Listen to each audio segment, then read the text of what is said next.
حضرت مسئلے کی پوری تحقیق کریں کہ حنفیہ کے نزدیک مچھلی پانی میں مر جائے یا ماری جائے کا کھانا جائز ہے، البتہ اگر مر کر پانی میں پلٹ جائے کا کھانا جائز نہیں۔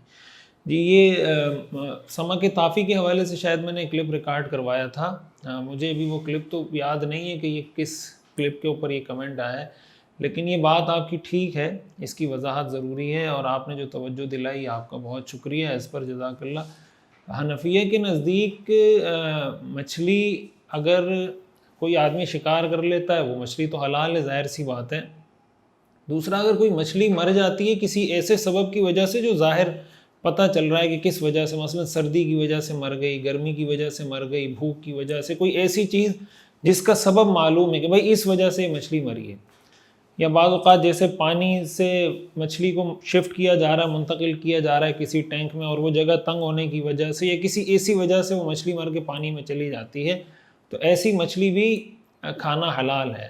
صرف وہ مچھلی جس کو سمک طافی کہا جاتا ہے، یعنی وہ مچھلی جو بغیر کسی ظاہری سبب کے مر گئی ہو اور وہ الٹی ہو گئی ہو، الٹی ہونے کا مطلب یہ کہ اس کا پیٹ اوپر آ گیا ہو اور وہ پانی پہ تیر رہی ہو، جس کو سمک طافی کہا جاتا ہے، تو ایسی مچھلی حلال نہیں۔ تو خلاصہ کلام یہ کہ شکار کی بھی مچھلی بھی حلال ہے، جو مچھلی کسی ایسے سبب کی وجہ سے مر جائے پانی کے اندر ہی، جو آپ کو پتہ ہے کہ یار اس وجہ سے مچھلی مری ہے، تو وہ مچھلی اگر مر گئی تو وہ بھی حلال ہے۔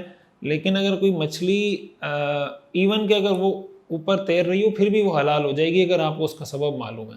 لیکن اگر کوئی مچھلی بغیر کسی ظاہری سبب کے ویسے ہی مری ہوئی ہے اور مچھلی الٹی تیر رہی ہے پانی کے اوپر، تو پھر اس کا کھانا جائز نہیں۔ مفتی صاحب، کیا حلال جانور کی اوجڑی کھانا جائز ہے؟ حافظ عبدالقیوم خاران سراوان سے۔ جائز ہے بالکل، بس یہ شرط ہے کہ اس کو اچھے طریقے سے صاف کر کے اور نجاست وغیرہ کو دور کر دیا جائے تو اس کے کھانے میں کوئی حرج نہیں۔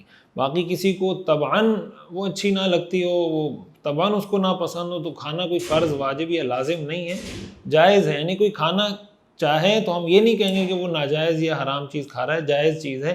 کوئی نہ کھانا چاہے تو اس کو کوئی مسئلہ نہیں ہے۔ مفتی صاحب، میرا سوال یہ کہ سجدہ شکر میں بھی سبحان ربی الاعلیٰ پڑھیں گے یا کچھ اور؟ سبحان ربی الاعلیٰ بھی پڑھ سکتے ہیں، اور بھی جو دعائیں سجدہ شکر سجدے میں ثابت ہیں آپ صلی اللہ علیہ وسلم سے، دیگر دعائیں وہ بھی پڑھی جا سکتی ہیں۔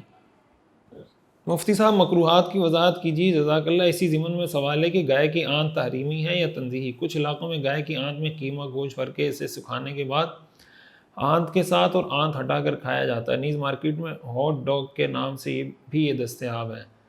آنت سے متعلق وضاحت فرمائیں۔ دیکھیں، آنت اور اوجری ایک ہی چیز ہوتی ہے میری معلومات کے مطابق، اسی اوجری کو آنت کہا جاتا ہے، تو اوجری کا حکم حلال ہے اوجری کھانا، تو آنت بھی اگر وہی چیز ہے تو حلال ہے، اگر اس کے علاوہ کوئی اور چیز ہے تو بتا دیں۔ اوجری اور آنت میری جو معلومات ہے جو میں نے دیکھا ہے اس کے مطابق یہ ایک ہی چیز ہے، تو اوجری کھانا بھی حلال ہے، تو آنت میں اس طرح قیمہ بنا کے گوشت بھر کے پکایا جا رہا ہے تو وہ بھی جائز ہے۔ مفتی صاحب، نماز کے دوران سجدے کی جگہ اگر کوئی چیز آ کر گرے اور ایک لمحے کے لیے نماز سے توجہ ہٹ جائے یا اس شے پر نظر چلی جائے تو نماز کا کیا حکم ہے؟ ٹوٹ گئی یا جاری رکھیں؟ نہیں، نماز پہ کوئی اثر نہیں پڑتا، نماز جاری رکھیں اپنی۔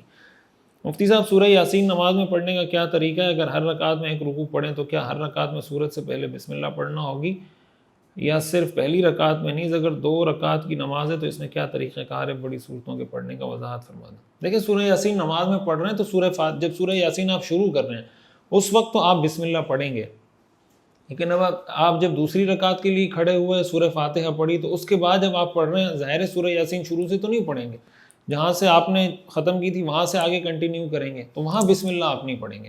باقی طریقہ کار یہی ہے کہ آپ چاہیں تو آپ سورہ یاسین پوری 1 رکعت میں بھی پڑھ سکتے ہیں، 2 رکعتوں میں بھی پڑھ سکتے ہیں، 4 رکعتوں میں بھی پڑھ سکتے ہیں، یعنی 2 رکعتوں میں پڑھیں گے تو آدھی 1 رکعت میں پڑھ لیں، یا آدھی سے تھوڑی زیادہ 1 رکعت میں پڑھ لیں، جو بقیہ حصہ ہے وہ دوسری رکعت میں پڑھ لیں۔ مفتی صاحب، کسی بندے کو پیشاب کے قطروں کی بیماری ہے اور نماز کے دوران قطرہ گرنے کا شک ہو لیکن یقین نہ ہو، اس صورت میں کیا کیا جائے؟ نماز باقی رکھی جائے یا پھر توڑ دی جائے؟ محمد سمیر مہارا شٹر سے۔